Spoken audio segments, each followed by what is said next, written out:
안녕하세요. 뷰티풀 라이프 캐스터 김영숙입니다. 손해보는 것이 이익이다. 남편을 잃고 가난하게 혼자 살아가던 한 여인이 섬에서 나는 해산물을 사다가 무태 내다 팔자고 결심하게 되었다.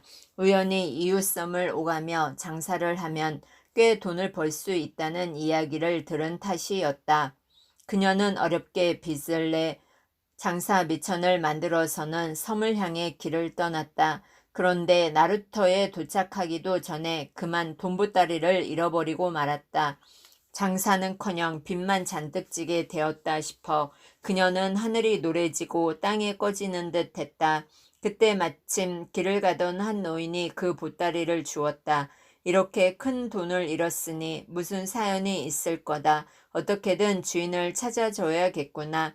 노인은 그 자리에 꼬박 반나절을 기다려 길을 되짚고 온 그녀에게 돈을 돌려주었다. 그녀는 노인에게 감사히 큰 절을 올린 뒤 되찾은 돈 보따리를 품에 안고 다시 나루터로 가 배를 탔다. 배가 바다 한가운데쯤 나아갔을 때였다. 갑자기 한 청년이 바다에 빠져 허우적거렸다. 너무 깊은 바다여서 아무도 청년을 구하려 들지 않았다. 그녀는 애가 타서 발을 동동 구르다가 당장 청년의 목숨부터 구해야 한다는 생각이 들어 크게 소리쳤다. 누구 저 청년을 구할 사람 없어요? 누구든지 저 청년을 구하면 내가 이 돈을 다 드리겠어요. 그녀는 사람들 앞에 돈 보따리를 내보이며 크게 소리쳤다.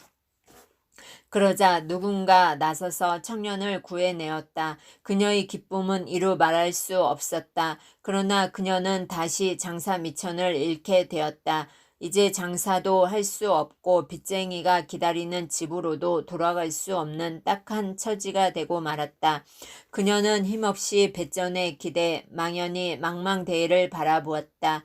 그때 그녀가 구해준 청년이 다가와 함께 자기 집으로 가자고 간곡히 권했다. 그녀는 마지못해 청년의 뒤를 따라갔다. 놀랍게도 청년은 그녀의 돈을 찾아준 노인의 3대 독자였다. 청년은 자초지종을 다 말씀드리고 아버지께 권유하여 그녀를 새어머니로 삼고 극진히 모셨다.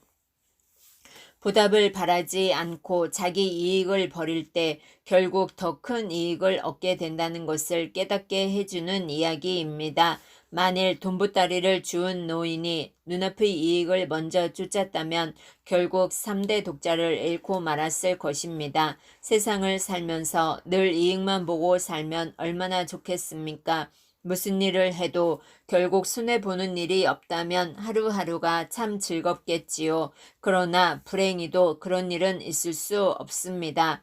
아무 손해도 보지 않고 오직 이익만 얻는다는 것은 기본적으로 있을 수 없는 이야기입니다. 무언가를 손에 넣으려면 어떤 형태이건 대가를 지불해야 합니다. 다소의 희생도 각오해야 합니다. 아무리 손해보지 않으려고 해도 이익에 앞서 항상 손해를 먼저 보게 되는 게 우리의 삶입니다. 얻기 위해서는 반드시 잃는 것이 있습니다. 그런데 길게 두고 보면 잃는 것이 결코 손해가 아닌 경우가 대부분입니다. 모든 불이익에는 그에 상응하는 이익이 있습니다. 1983년에 있었던 일입니다. 가수 이동원 씨가 찾아와 제 시 이별 노래를 노래로 만들고 싶다고 하면서 어떤 조건이면 허락하겠느냐고 했습니다. 저는 아무 조건이 없다. 좋은 노래만 만들면 된다고 했습니다. 혹시 음반 제작사 측에 제 도장 찍을 일이 필요하면 목도장을 하나 파서 사용하라고 했습니다. 그 뒤 최종혁 선생이 작곡하고 이동원 씨가 노래한 이별 노래 음반이 세상에 나와 1년 만에 100만 장이 판매되었습니다. 그러자 주변 사람들이 저보고 작사료로 엄청난 돈을 많이 벌었겠다고 하기도 하고 그렇게 손해만 보고 있으면 어떡하느냐고 하기도 했습니다. 그래도 저는 작사료에 대해 아무런 관심이 없었습니다. 애초부터 좋은 노래만 만들면 된다고 말했기 때문입니다. 그 뒤 1996년에 가수 김광석 씨가 제 시 붙이지 않은 편지를 부른 음반 가객이 출시되었습니다. 붙이지 않은 편지는 김광석 씨가 이승에서 부른 마지막 노래였습니다. 그러자 음악저작권협회 측에서 회원 가입을 권유했습니다. 제게 작사료가 자꾸 발생되는데 회원이 아니기 때문에 지급할 수 없어 안타깝다는 게 그 이유였습니다. 저는 문학인이지 음악인이 아니라는 생각 때문에 회원 가입을 차일피일 미루었습니다. 작사를 위해 시를 쓴 게 아니기 때문에 그 시가 노래가 된 것은 어디까지나 부수적인 것이라고 생각했습니다. 그래도 협회 측에서는 자꾸 회원 가입을 권유해왔습니다. 저는 내심 가입을 하면 그동안 못 받은 이별노래 작사료까지 다 받을 수 있을까 하는 생각도 들어 결국 가입을 했습니다. 그러나 작사료는 회원 가입 이후부터 발생되는 부분만 지급할 뿐이었습니다. 그러자 갑자기 제가 손해를 본 게 아닌가 하는 생각이 들었습니다. 관심을 가지지 않았을 때는 그런 생각이 없었는데 관심을 가지고 회원 가입을 하자 그런 생각이 든 것입니다. 그러나 그런 생각은 잠시뿐이었습니다. 오히려 얻은 게 더 크다고 생각되었습니다. 시가 노래의 옷을 입었을 때 그 감동이 얼마나 큰지 알 수 있는 한 계기가 되었다고 생각했습니다. 비록 작사료를 소급받지는 못했지만 제 시가 보다 많은 노래로 작곡될 수 있는 계기를 얻었다고 생각했습니다.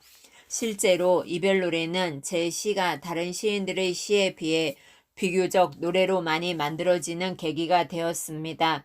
지금까지 제 시에 곡을 붙인 노래가 60여 곡이나 되니 제가 일일이 다 기억하지 못할 정도입니다.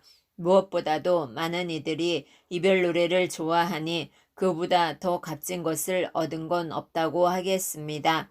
나아가 이별 노래가 정지용 시인의 시 향수를 노래로 탄생시키는 한 계기가 되었으니 이 얼마나 얻은 게 많습니까? 인생은 잃는 것과 얻는 것으로 얽혀 있습니다. 잃지 않고는 얻을 수 없습니다.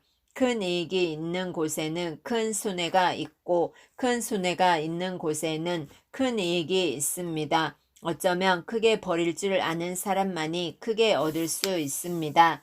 작은 이익에 집착하면 큰 이익도 얻을 수 없습니다. 경청해 주셔서 감사합니다. 김영숙입니다.